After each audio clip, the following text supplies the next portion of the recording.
This is the CBS Evening News. Dan Rather reporting. Good evening.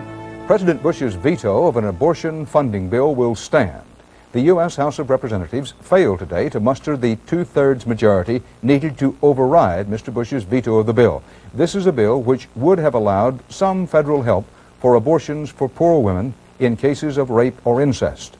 Linda Tyra has the latest on what has become a day-to-day battle over abortion policy nationwide and is growing as a political campaign issue. The clerk will notify the House fell 51 votes short of overriding the president's veto. It was a victory for Mr. Bush, but he took a political pounding before the voting began. If you're a poor woman, George Bush is telling you, just say no to rape. Just say no to incest. What a leader. It's very, very tough to be poor in America. Very tough. But now the President of the United States has decided that not only is it going to be tough, it's going to hurt. For the president's backers, the issue remained the killing of unborn children. Rape is terrible, incest is an atrocity, but abortion, the taking of an innocent life, is worse. Abortion kills. Do we hate the rapist so much? Are we so intent on wreaking vengeance that we go beyond the criminal and we will impose on the child of the criminal capital punishment? I would think he'd be with us, but Despite today's defeat, pro-choice legislators say support for their position is growing steadily. And Republicans like Arthur Ravenel of South Carolina were not just voting against the president, but actively campaigning.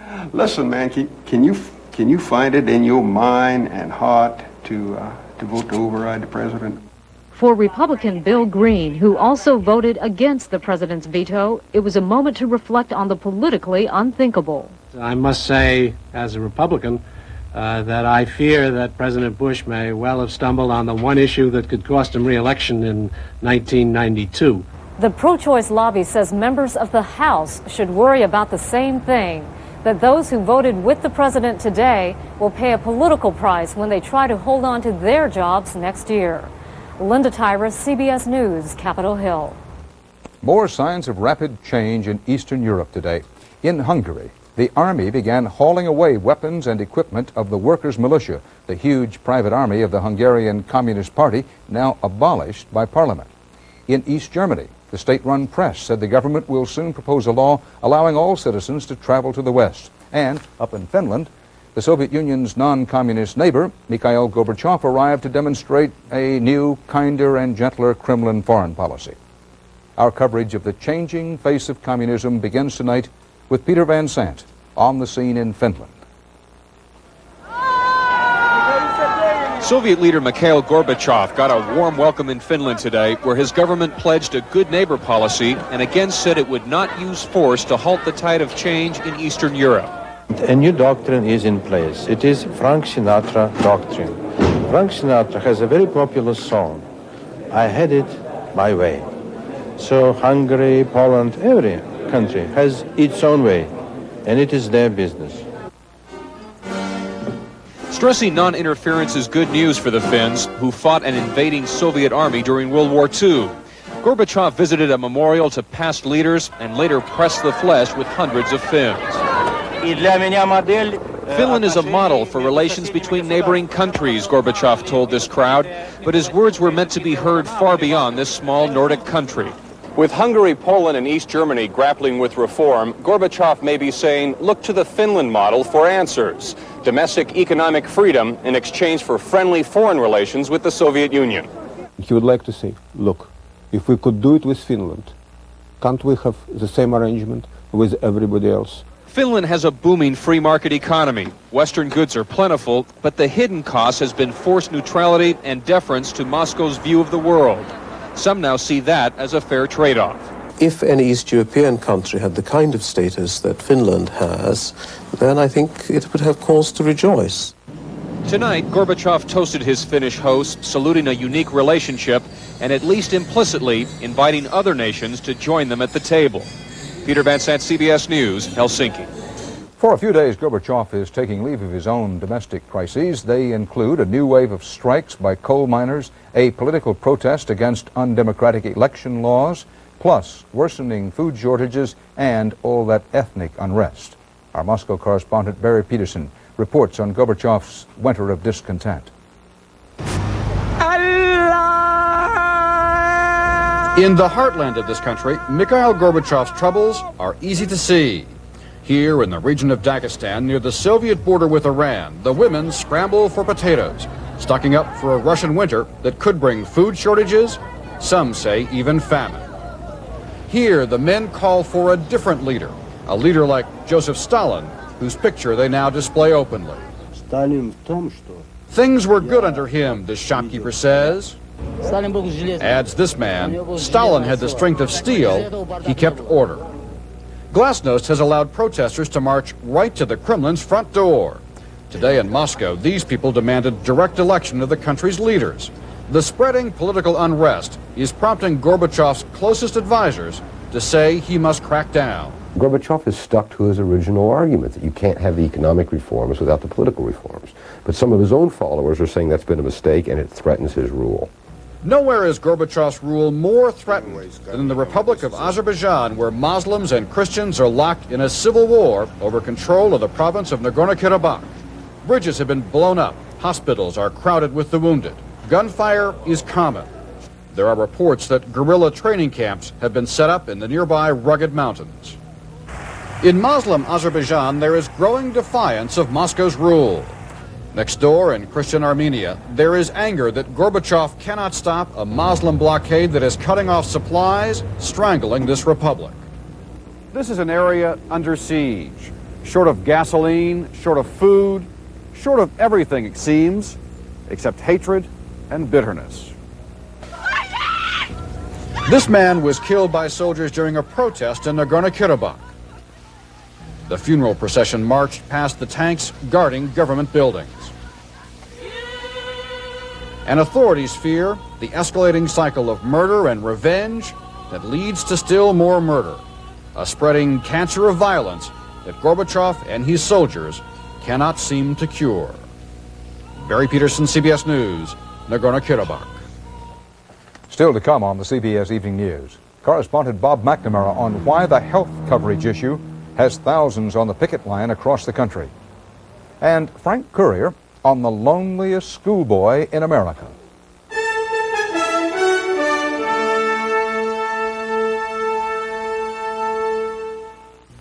When the time strikes for a little late-night snack, reach for the fresh taste of Sunsweet pitted prunes. Delightfully sweet way to say good night.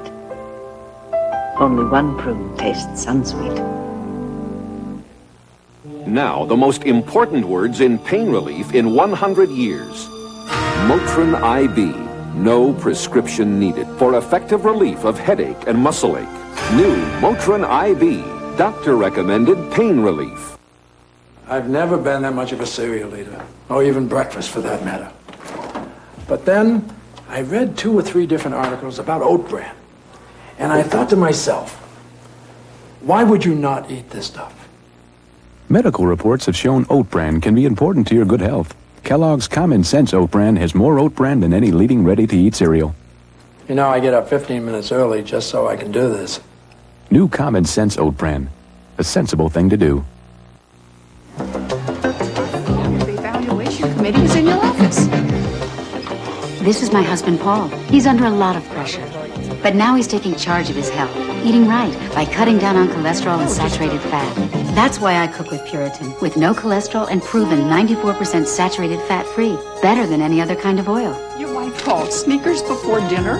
Hey, Mr. Principal, carry your books? Anytime. Paul's feeling great, and I am too. Puritan, make it your oil for life.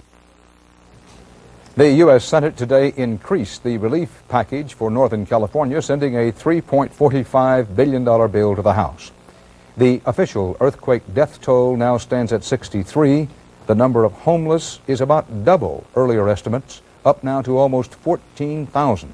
There is growing concern about landslides claiming more homes in the Santa Cruz Mountains. And as correspondent Jerry Bowen reports, concern too about deadly future shocks. Construction workers continued dismantling unstable sections of Oakland's stricken 880 freeway today. This is my closet right here on the corner. While across the bay, residents of San Francisco's heavily damaged Marina District sidestepped the front loaders to scratch through the rubble for personal possessions. and government scientists working on hands and knees to study shock waves from the 7.1 quake warned it's not over yet. As a result of the last week's earthquake, we think there's an increased probability of an earthquake on that segment of the San Andreas Fault to the north. The scientists say there's a 50% chance of a major aftershock 5 points or larger in more populous sections of the Bay Area before Christmas, a 30% chance within just the next 2 weeks. And the long-term picture indicates a 30% probability of another 7-point quake within 30 years. And bigger and worse earthquakes are certain to come. Meanwhile, engineers at the University of California at Berkeley said today the Oakland freeway may have collapsed not because of weak columns, but because there was no steel reinforcement holding the upper and lower columns to a common joint. Modern technology would tell us this chunk of concrete should have steel. You have to bear in mind this structure is 40 years old, and the state of technology is a little bit different.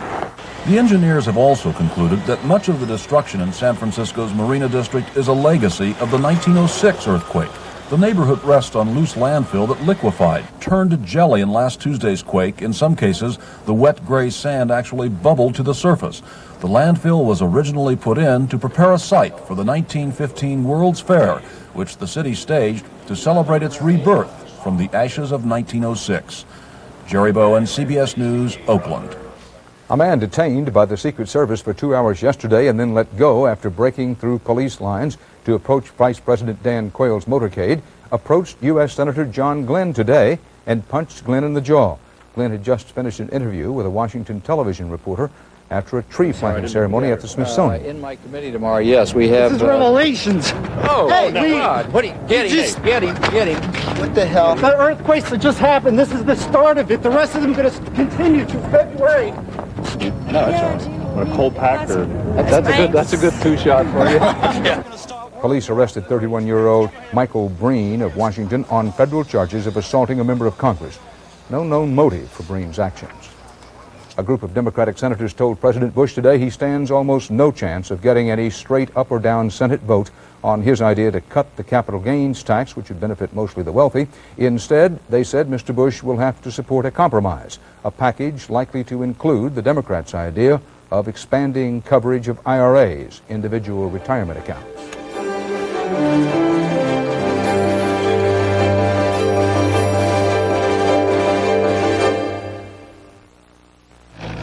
What are you doing at Dow these days, Peggy? Well, right now I'm working in agricultural research, Grandpa. We're trying to help farmers find new ways to make every dollar work harder. We want to keep this farm in the family a few more generations. Pretty tough, isn't it? You bet. So your dad and brother are going to need all the help they can get. And you can make a difference in what tomorrow brings. I won't let you down. 'Cause Dow lets you do great things. I eat nutritious meals with plenty of fruit and vegetables. So how come I'm the one with painful gas? Surprise! Foods high in nutrition are often high in gas. But Gas X gets rid of the gas, so you feel better fast. Eat right and feel right with Gas X. Subaru apologizes to the residents of Casa Grande, Arizona, for driving the new Subaru Legacy 60,000 miles in 19 days for a new world record. If you're listening, Casa Grande, thank you. When you get a cold or an allergy, You need some herbal tea. you also get a lot of advice. What you want to do is feed a cold. A lot of advice. Take Judy to call me in the morning. But the best advice is what doctors have said millions of times. Take Dimetap. Dimetap in non-prescription formulas brings proven relief. So take the advice of doctors and pharmacists. The tea work. Huh? And take Dimetap. The best advice you can take. Health care and retirement benefits are the main issues in the bitter 6-month-old strike by the United Mine Workers against the Pittston Coal Group. Today, Labor Secretary Elizabeth Dole named former Labor Secretary W.J. Ussery, Jr. as a so-called supermediator for that strike. And the settlement of that strike may set the pattern for a major issue in labor management relations all across the country. Bob McNamara has been looking into the health care crisis.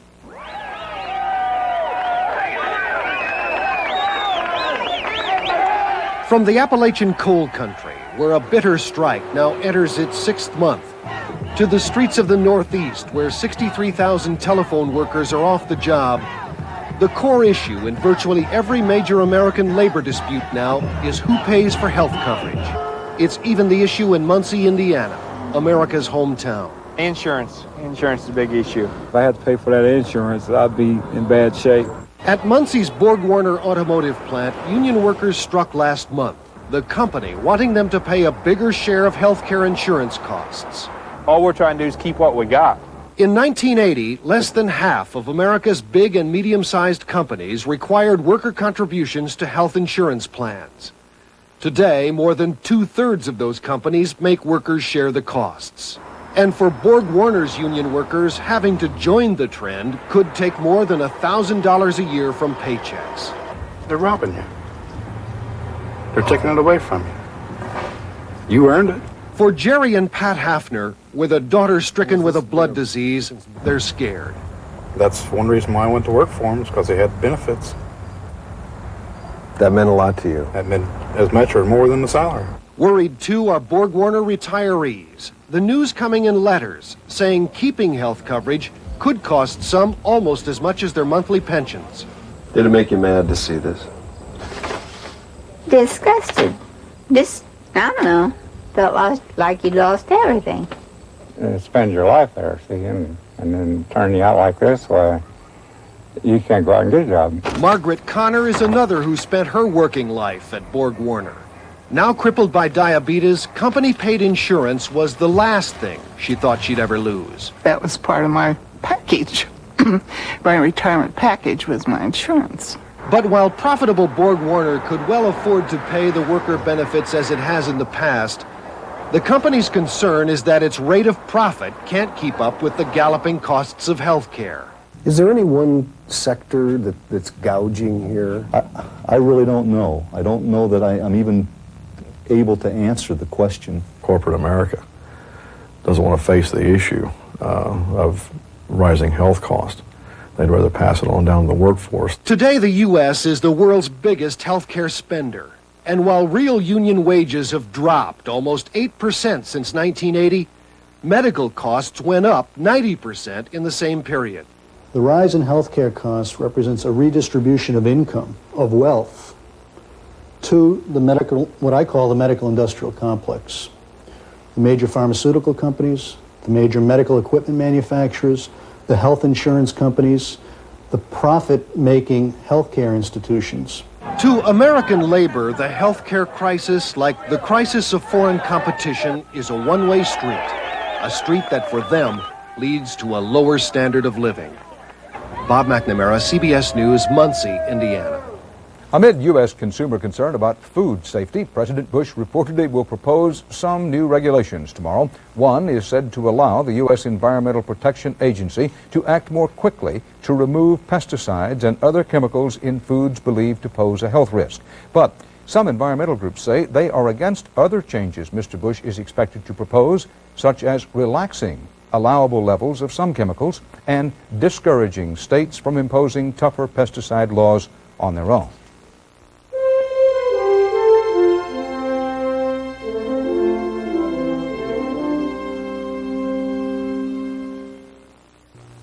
This year, one airline will pass all the others.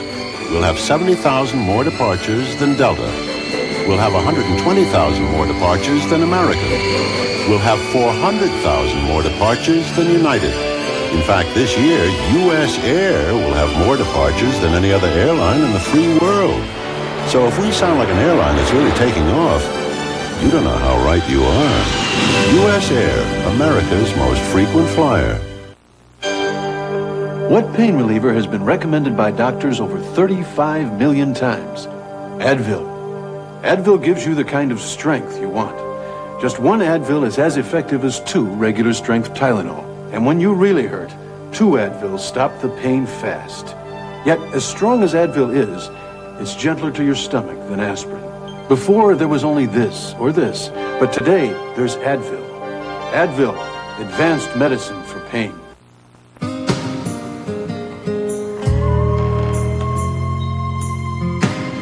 People who want that competitive edge also want the nutrition of 100% whole grain.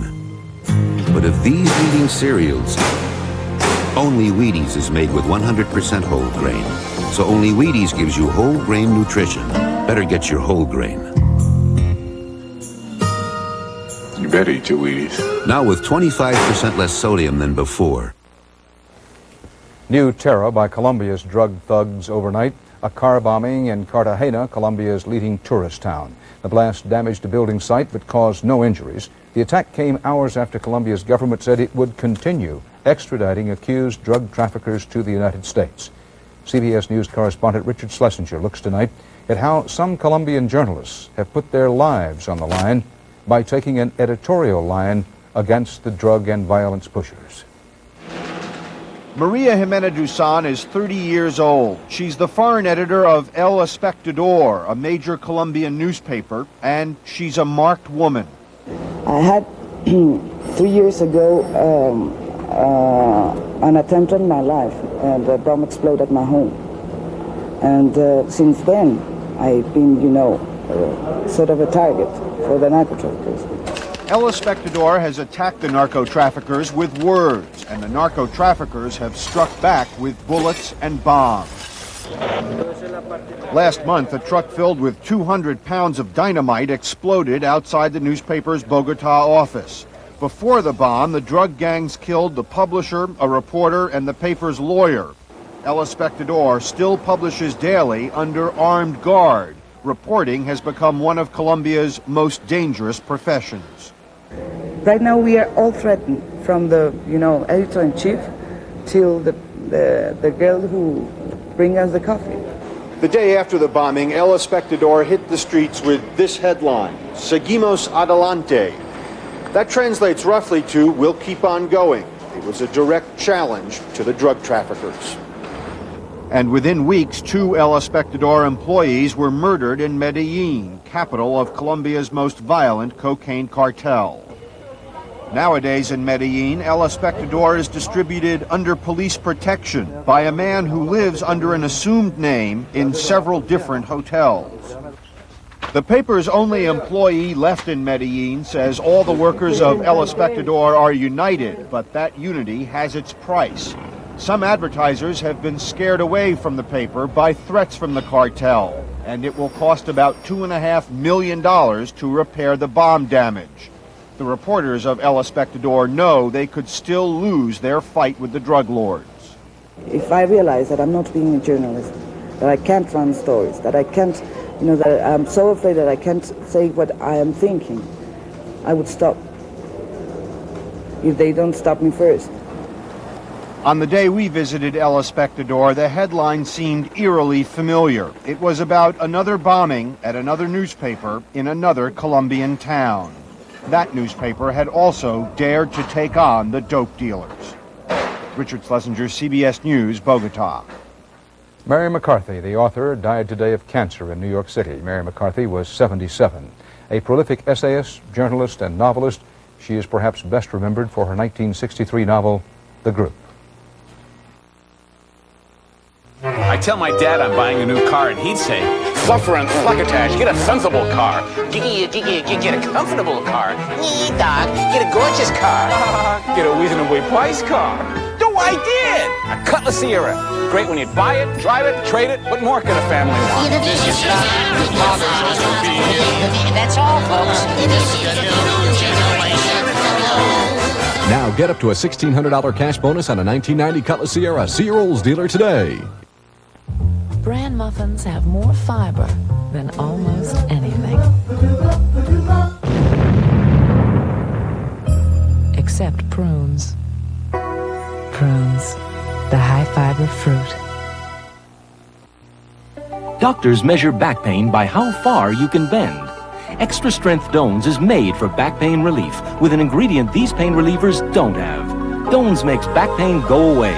Extra Strength Dones, made for back pain relief. Radio Shack has the computer you need for home, office at home, or business. And now you can save $300 on either of our 2 most powerful Tandy 1000 PC-compatible computers. They're easy to use for your whole family, yet powerful enough for business. Discover the easy-to-use desk-mate difference, where the same simple graphics guide you through word processing, spreadsheets, and more. Take advantage of the savings on 2 great Tandy 1000 computers from $5.99, only at Radio Shack, the technology store. How important is education? We don't know how every community feels about that, but Frank Courier discovered how one small island in Lake Huron feels and why it runs what may be the most expensive school district in the nation. Dawn creeps across the Straits of Mackinac, surrounding Boise Blank, a remote backwoods island off the Michigan shores of Lake Huron.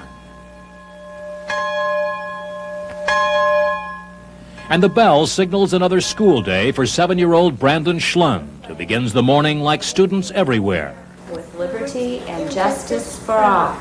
But Brandon is one of a kind, the only student in a one-room schoolhouse on an island where just one person can make a difference. I only have one student now. What would I do without you? Teacher Lanny White moved to the island last year, she says, fed up with overcrowded classrooms downstate.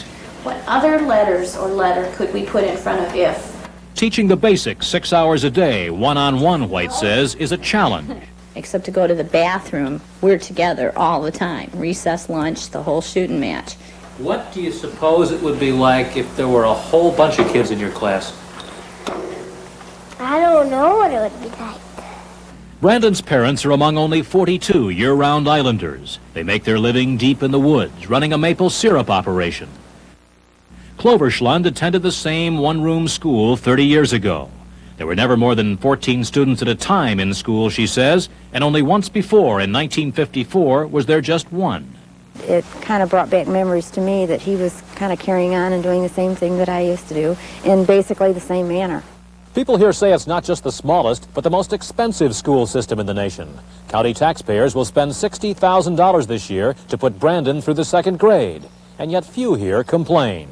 Just like a tutor. Private tutor. Yeah. That's what Brandon's getting. That's how we look at it. That's why we don't mind paying the price. They're also paying for the wild isolation of this 22,000-acre island, for miles of sandy beach, for thick stands of birch where bow hunters stalk white-tailed deer. I like the solitude and the confinement that this island brings. Between Boise Blank and the mainland 5 miles south, a ferry boat is everyone's lifeline for food and supplies. Residents often haul back enough groceries for a month or longer just before the lake ice is over. When the snow gets about 2 feet deep, then I leave. People come here, they either love it or they hate it. There's never an in-between. Brandon says he loves it, yet for a little boy without friends his age, the island is a world of adults and adult toys after school. He's real adult-oriented, but he does need the kid part in him to play and run around with other kids, and that's not here. What's here is a commitment to keep the bell ringing for as long as there is even one child and a teacher. On the island, a one-room schoolhouse remains the symbol of family roots, a steady link between the past and the road ahead. Frank Courier, CBS News, Boise Blank Island. And that's part of our world tonight. Dan Rather for the CBS Evening News. See you tomorrow. Good night.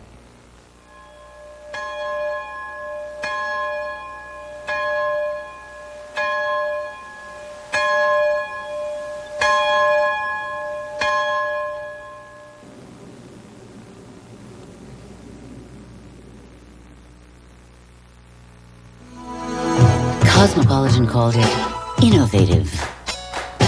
Do our viewers know something you don't? CBS This Morning, weekdays. This is CBS.